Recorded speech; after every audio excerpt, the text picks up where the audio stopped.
Sa amin po sa prosecution, wala na pong debate dyan.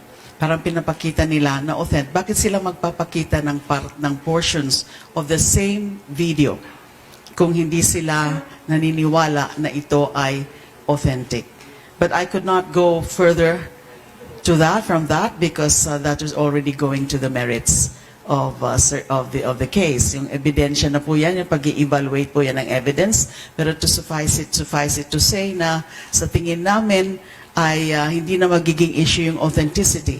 At pinakita na nga ay yung proseso, in-explain, inano sa atin, pinakita sa atin ni Agent Calilong paano ino-authenticate ang isang video recording. Step by step, lumabas po yun doon sa direct examination at wala naman pong na biyak na anumang parte doon sa testimonya ni Agent Calilong.